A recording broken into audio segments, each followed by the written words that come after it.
నిజం చెప్పాలంటే వాళ్ళ ఇంట్లో వాళ్ళ అక్కగారు కానీ చెల్లిగారు కానీ తల్లిగారు కానీ పిన్ని గారు కానీ వాళ్ళకు పుట్టిన బిడ్డలు కానీ వాళ్ళ వాల్యూ తెలిసిన వాడు ఎవడైనా సరే సాటి మహిళ గురించి ఎక్కడా ప్రస్తావన తీసుకురాడు. పైగా ఏం మాట్లాడినాడంటే కేజీ మేకప్ వేసుకో వస్తుందంట. కేజీ మేకప్ వేసుకొని వస్తుందని అవతలున్న వ్యక్తులు కూడా మన ఇంట్లో వాళ్ళని అంటే మీరు ఒప్పుకుంటారా? అసలు బాడీ షేమింగ్ చేసే రాజకీయం ఎప్పటి నుంచి వచ్చింది అసలు మన ఏపీలో? అసలు బాడీ షేమింగ్ చేయడం ఏంది? గతంలో మీరు భారతి గారిని ఒక చిన్న మాట అంటేనే మీరు భారతి గారిని అంటారా అని చెప్పి అంటారు. మరి భారతి గారు గొప్పోళ్ళు అయినప్పుడు సాటి మహిళ కూడా గొప్పదే కదా, వాళ్ళని కూడా మనం తల్లిలాగానే భావించాలి కదా. అంటే మన ఇంట్లో ఉన్న వాళ్ళు మాత్రమే మంచోళ్ళు, బయట ఉన్న వాళ్ళంతా మనకు మంచోళ్ళలాగా కనపడరు. ఇదే కదా మీరు అడుగుతూ ఉండేది. సరే మొన్నటికి మన 2024లో మనకి ఎన్ని ఓట్లు వచ్చినాయి నాయన? పొలం శ్రీనివాస్ గారి మీద మనకి ఎన్ని ఓట్లు వచ్చినాయి? మనం ఎన్ని ఓట్లు ఓడిపోయినామో తెలుసా? దగ్గర 90,000 మెజారిటీతో మీరు ఓడిపోయినారు. మెజారిటీతో గెలిచింది ఎవరు? శ్రీనివాసరావు గారు. కొంచెం కూడా సిగ్గు లేకుండా దాన్ని కూడా పక్కన పెడదాం. మీరు అంటున్నారు కదా అనిత గారు ఎన్ని ఓట్లతో గెలిచినారు నాయన? దగ్గర 40,000 మెజారిటీతో గెలిచినారు ఆమె. మరి ఆమెను మీరు అనడము అంటే ఇది ఎట్లుందంటే, గతంలో రాజకీయం ఎట్లా ఉండేదంటే, ఒక యుద్ధం జరిగితే అవతల ఓడిపోతే వాడిని దాన్ని ఎట్లంటే తక్కువగా చూసి మాట్లాడేదనమాట. కానీ ఇక్కడంతా రివర్స్. వైసీపీలో వాళ్ళు ఓడిపోయినా కూడా గెలిచినోడికే రిస్క్, గెలిచినోడు అవతలను మాట్లాడకపోయినా కూడా గెలిచినోడికే రిస్క్. అట్లా అయిపోయింది రాజ్యాంగం కూడా అట్లా మీకు నచ్చినట్టు మార్చుకునేటట్టు అయిపోయింది అనమాట. అలాగే మీరు ఇన్ని మాట్లాడుతున్నారు కదా, సరే మరి రోజా గారు మేకప్ వేసుకురాకుండా వస్తున్నారా? విడదల రజనీ గారు మేకప్ వేసుకురాకుండా వస్తున్నారా? మొన్న ఉమాశ్రీ ఆ కళ్యాణదుర్గంలో 168 ఎకరాలు కాజేసింది. మొన్నటంటే తొడగొట్టి నీ అబ్బ జాగీరా అని. మరి మీ అబ్బ జాగీరా అమ్మా? కళ్యాణదుర్గంలో 160 ఎకరాలు చెరువును కబ్జా చేసినావు. అది మీ అబ్బా ఆస్తా లేకుంటే ఎవరు ఆస్తమ్మా? నువ్వెందుకు పోయినావు అక్కడ ఆక్రమించడానికి? పోనీ అక్కడ ఆక్రమించి అక్కడే మళ్ళీ పోటీ చేసినావు అంటే లేదు అక్కడి నుంచి మళ్ళీ పెనుగొండ నియోజకవర్గం నుంచి పోటీ చేసినావు. అక్కడ గెలిచినావా? లేదు. మళ్ళీ సిగ్గు లేకుండా సవితమ్మ మీద తొడగొట్టి మాట్లాడతావు. మొన్న విడతల రజనీ గారు ఏం మాట్లాడుతున్నారు? బాబు గారిని మేనిఫెస్టో భగవద్గీత ఖురాను బైబిల్ అని మాట్లాడుతున్నారు. ఎక్కడమ్మా భగవద్గీత ఖురాను? ఏమైందమ్మా గత 5 ఏళ్లలో? ఏమ్మా కల్తీ మద్యపాన నిషేధం గుర్తుకు రాలేదమ్మా మీకు? జాబ్ క్యాలెండర్ గుర్తుకు రాలేదా? ఇవన్నీ మీకు భగవద్గీత ఖురాన్లో కనపడలేదా? ఏం మాట్లాడుతున్నారమ్మా మీరు? మొన్న రోజా మాట్లాడుతుంది అవినీతి అంటేనే తెలియదంట రోజా గారికి. అవినీతి అంటే తెలియదమ్మా రోజమ్మ నీకు? ఏమీ తెలియకుండానే నువ్వు పర్యాటక శాఖ మంత్రిగా ఉన్నప్పుడు ఎన్ని కోట్లతో చేసినావమ్మా? దాని గురించి మళ్ళీ సపరేట్గా చెప్పాలనా? బికినీలు వేసుకుని 5 ఏళ్ళు బయట తిరిగినావమ్మా నువ్వు కూడా చంద్రబాబు నాయుడు గారిని విమర్శిస్తావు. ఆడుదాం ఆంధ్ర గురించి అసలు చెప్పనే పడలేదన్న. క్రికెట్ గార్డుల మీద కూడా జగన్మోహన్ రెడ్డి బొమ్మ వేయించిన ఘనత రోజా గారికి, బైరెడ్డి సిద్ధార్థ రెడ్డి గారికి మాత్రమే సొంతం. ఆయన మొన్న అన్నాడు నీ జోబీలోంచి తీయించినావా లెక్క? చంద్రబాబు నాయుడు గారు నీ జోబీలోంచి తీయించినావా లెక్క? మరి ఎవరు జోబీలోంచి తీయించి ఖర్చు పెట్టినారు నాయన? ఇంతకుముందు హెలికాప్టర్లో తిరగడానికి 230 కోట్ల దాకా ఆ ప్యాలెస్కి కంచేసుకోవడానికి 12 కోట్లు ఎవరినైనా డబ్బు ఖర్చు పెట్టినారు నాయన? ఆ సర్వేరాళ్ళ పైన పాస్బుక్ల పైన ఫోటోలు వేసుకోవడానికి ఎవరినైనా డబ్బులు ఖర్చు పెట్టినారు నాయన? ఆ కల్తీ మద్యం అమ్మే రూపాయి కూడా ప్రభుత్వానికి లెక్కలు చెప్పకుండా ఆ డబ్బు ఏం చేశారు నాయన? ఎవరు ఖాతాలేకపోయింది నాయన? పోలవరంకి ఎన్ని కోట్లు నాయన మీరు తెచ్చింది? దగ్గర 100 కోట్లు తీసుకొచ్చారు డబ్బు. ఆ డబ్బు అంతా ఎట్టబోయింది నాయన? దగ్గర 1,400 కోట్లు ఎంతో లెక్క చెప్పారు. 1,100 కోట్లు మిగతా డబ్బు ఎట్టబోయింది నాయన? ఆ డబ్బులంతా ఎవరు సమాధానం చెప్పాలి నాయన? ఎవరు నాయన జోబులోంచి తీసుకొచ్చి ఇచ్చారు నాయన? దాని గురించి కూడా చెప్పాలి కదా. మనం ఇట్లాంటివి చెప్పం, ఇట్లాంటివి మాట్లాడడం. కోడిగుడ్డు అమర్నాథ్ గురించి మాట్లాడాలంటే కోడిగుడ్డు అమర్నాథ్ అబ్బా ఎందుకులే నాయన? ఎప్పుడైనా రాష్ట్రానికి ఒక కంపెనీని తీసుకొచ్చినావు నువ్వు నీ ముఖానికి? 5 ఏళ్ల పరిపాలనలో ఎప్పుడైనా ఒక కంపెనీని తీసుకొని వచ్చినావా? అప్పలాలు ఇవి పానీపూరి బండ్లు ఇవి తీసుకొని వచ్చావు నువ్వు. వాళ్ళు 1000 కోట్ల పెట్టుబడులు Google data centre, quantum valley ఇలాంటి పెద్ద కంపెనీలు తీసుకొస్తాడు. అవి మీ కంటికి కనపడవు. పోలవరం అభివృద్ధి మీ కంటికి కనపడదు. అమరావతి డెవలప్మెంట్ అవుతూ ఉంటే దానికి అడ్డం పడ్డమే. ఏంది అసలు మీ పరిస్థితి? కొంచెమైనా ఆలోచించాలి కదా. ఆలోచించి విజ్ఞతతో మనం మాట్లాడితే అవతల కూడా అంతే గౌరవంగా మాట్లాడతారు. ఆడవాళ్ళ మేకప్తో నీకేమైనా అవసరమా? మన ఇంట్లో ఆడవాళ్ళు కూడా ఉన్నారు కదా. నువ్వు అవతల సాటి మహిళని మేకప్ గురించి మాట్లాడావంటే మీ ఇంట్లో మీ భార్య గురించి వాళ్ళ గురించి కూడా మేకప్ గురించి మాట్లాడతారు. అది సభ్య సమాజానికి మీరు ఏం మెసేజ్ ఇస్తూ ఉన్నట్టు? మొన్న రప్ప అని మాట్లాడినారు. మీరు రప్ప అని మాట్లాడితే అరే బాయ్ మీది రప్ప అన్నారు కాబట్టి మీది గొడ్డల పార్టీ అని అన్నాడు. దాంట్లో తప్పే ఉంది. మాది గొడ్డల పార్టీ అంటావే, మా తాత ఎట్టంటాడు, మా నాయన ఎట్టంటాడు అని మీ గురించి మీరే బయటకు చెప్పుకున్నారు. ఏందయ్యా ఈ పరిస్థితి? ఇకనైనా మీరు మారకపోతే ఇంతకుముందు 11 సీట్లు వచ్చినాయి, ఈసారి 1 సీటు రావడం కూడా కష్టమే మీరు ఇదే మాదిరిగా చేశారంటే. ఈరోజు ఆంధ్రాలో అమర్నాథ్ గారు అనిత గారి గురించి మేకప్ అది ఇది అని చెప్పేసి వ్యాఖ్యలు చేశారు. అదే నేను అంటున్నా, అనిత మేడం గురించి అలా మాట్లాడకూడదు కదా. చాడ మేకప్, అరకిలో మేకప్, కిలో మేకప్ అని అనకూడదు. ఒక ఆడకూతురు కదా, నీ ఇంట్లో కూడా ఒక ఆడకూతురు ఉంది, నీకు కూడా ఒక భార్య ఉంది, ఫ్యామిలీ ఉంది కదా. అంటే అరకిలో మేకప్ మరి ఎవరు వేయటలేదు ఈ దేశం మీద. ఇప్పుడు రోజా గారు ఉందనుకో, రోజా గారు ఎందుకంటే ఆమె సినిమా హీరోని, ఆమె మొదటి సింది కూడా ఆమె వేస్తుంది.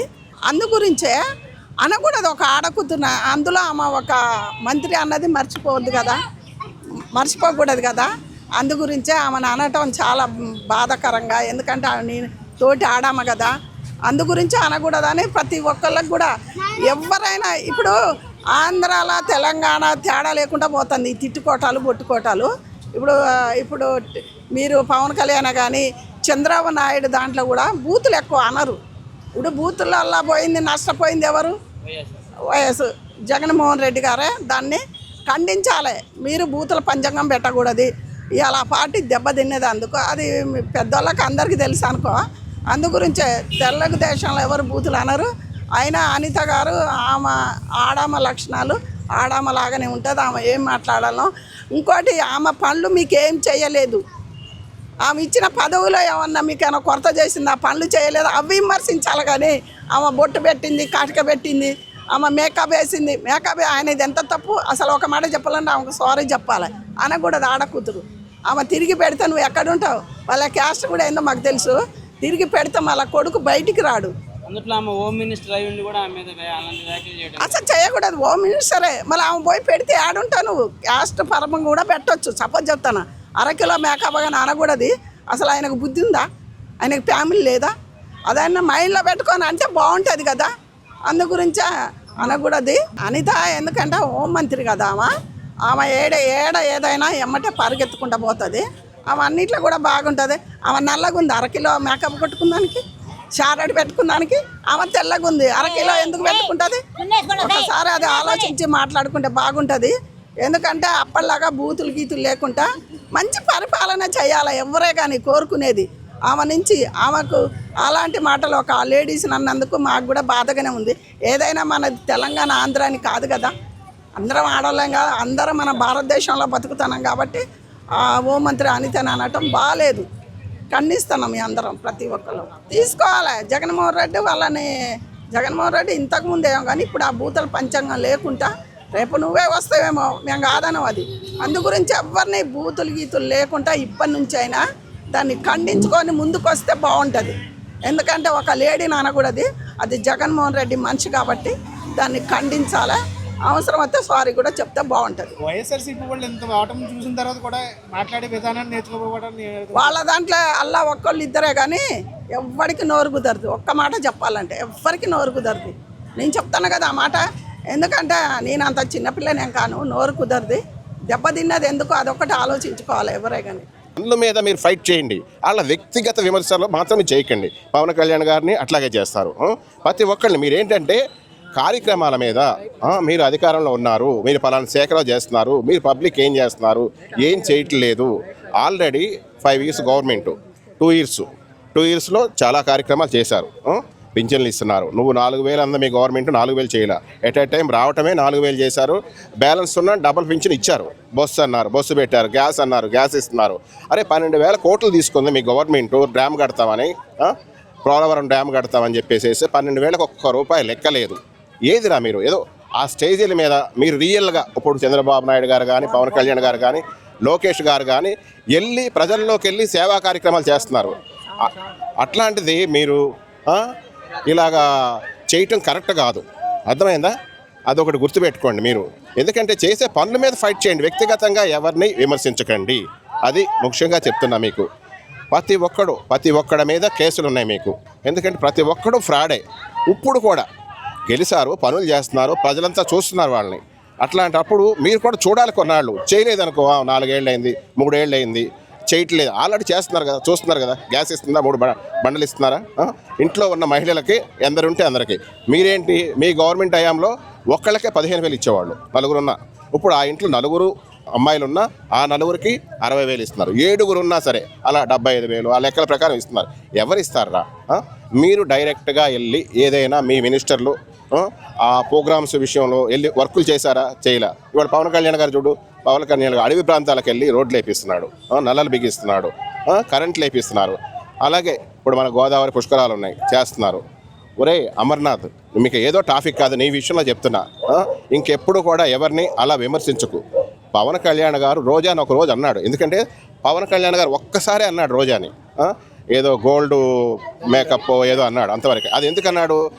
రోజా తెల్లారు లెగిస్తే పవన్ కళ్యాణ్ నామస్మరణే చేస్తుంది. పవన్ కళ్యాణ్ నామస్మరణ చేయిందే రోజా బతకలేదు, బతుకు లేదు. అది ఎందుకంటే నిద్రపోయే ముందు పవన్ కళ్యాణ్ నామస్మరణ చేసుకోవాల్సిందే రోజా బతుకు. ఎందుకంటే ఇప్పుడు పవన్ కళ్యాణ్ గారిని కూడా మీరేం చేస్తారు? కులాలు ఎందుకు తీసుకొస్తారా మీరు? పవన్ కళ్యాణ్ కాపోడు, కాపులకి ఏం చేశాడు? జగన్ రెడ్డి రెడ్డోడు, రెడ్లకి ఏం చేశారు? అలాగే మన చంద్రబాబు నాయుడు గారు కాపోడు. కులాలను ఎందుకు వివరిస్తారు మీరు? కులాలని మతాలని పరిపాలన రాదా మీకు? కరెక్ట్గా చేయండి. అరే రాష్ట్రానికి ఒక హోమ్ మినిస్టర్ని పెట్టుకుని ఏదో ఒక చిన్న విషయంలో నువ్వు అది పెద్ద మేకప్ అని తెలిసి విమర్శించావంటే దయచేసి మీరు అనిత గారు మీరు చాలా సీరియస్గా ఉండాలి. ఎవడైనా సరే తప్పు చేస్తే వాడికి వెంటనే శిక్ష విధించండి. అర్థమైందా? చూద్దాం చేద్దాం అలా ఇలా అంటే కుదరదు. మీ విషయంలో వాడు చాలా రాంగ్ చేశాడు. ఆ విషయంలో ఎన్డీఏ గవర్నమెంట్ చంద్రబాబు నాయుడు గారు కూడా మెయిన్ ముఖ్యమంత్రిగా మీరు ఉంటారు కాబట్టి తక్షణమే వాడి మీద చర్యలు తీసుకోండి. వాడికి తగిన పనిష్మెంట్ కూడా విధించమని నేను నా నుంచి మీడియా ముఖంగా అడుగుతున్నాను. నేను విమర్శలు చేసే 151 నుంచి 11కి వచ్చారు. సో అదే కంటిన్యూ అవుతుంది. ఇంకా స్టిల్ 11 కాస్త ఒకటి కూడా చేసేటట్లు ఉన్నారు మంత్రులు. చెప్తా ఈ విషయం ఎట్లా అంటే 154 నుంచి ఇవాళ 11 అంటున్నారు. ఇదే ట్రాఫిక్ ఎప్పటికప్పుడు నడుస్తుందిరా. ఇది ప్రతి ఒక్కళ్ళు అడుగుతారు, ప్రతి ఒక్కళ్ళు మీరు విమర్శిస్తున్నారు. నేను ఫస్ట్ ఎన్డీఏ గవర్నమెంట్ గెలిచినప్పుడే చెప్పా, పులివెందుల్లో కూడా జగన్ ఓడిపోతాడు, ఇది 100%. ఆ రోజుకి రాసి పెట్టుకోండి. ఆ విధంగా పరిపాలన చేసి తీరుతారు ఎన్డీఏ గవర్నమెంట్. చంద్రబాబు నాయుడు కానీ, పవన్ కళ్యాణ్ కానీ, లోకేష్ కానీ, అందులో ఉన్న నాయకులు కానీ కంపల్సరీ. పైన ఉన్నాడు దేవుడు మోడీ. అర్థమైందా? దేశం కోసం, ధర్మం కోసం ఇప్పుడు మన పరిపాలన నడుస్తుంది. అర్థమైంది? ఏ రేంజ్లో ఉంది వాళ్ళ. ఒకప్పుడు ఆ పార్టీలు ఈ పార్టీలు చాలా ఉండేవి. ఈ టోటల్ ఎన్డీఏ గవర్నమెంట్ అయిపోయింది దేశం అంతా. అది పూర్తిగా గుర్తుపెట్టుకోండి. ఒళ్ళి దగ్గరుండి మీరు కార్యక్రమాల మీద ఫైట్ చేయండి. ఇదిగో ఈ ఫైట్ చేయండి. మీ గ్రామానికి ఇది జరగలేదు, మీ జిల్లాకి ఇది జరగలేదు, మీ నియోజకవర్గానికి ఇది జరగలేదు, అవి అడగండి, అవి ఇప్పించుకోండి. అంతేగాని వ్యక్తిగత విమర్శలు ఏంట్రా? వ్యక్తిగత విమర్శలు అంటే వాళ్ళు రెచ్చిపోతారు, వాళ్ళని విమర్శించాలి, వాళ్ళని టార్గెట్ చేయాలి. నెక్స్ట్ ఈరోజు పవన్ కళ్యాణ్, రేపొద్దునేమో అనిత, ఇట్లా ఎవరో ఒకటి విమర్శించుకుంటే ఈ టార్గెట్లు చేయకండి దయచేసి. ఈ ఎదవ లుచ్చ బచ్చా రాజకీయాలు మానుకోండి. ఏమన్నా ప్రభుత్వం ద్వారా కార్యక్రమాలు కాకపోతే వాళ్ళని ప్రశ్నించండి, మీ పనులు చేయించుకోండి.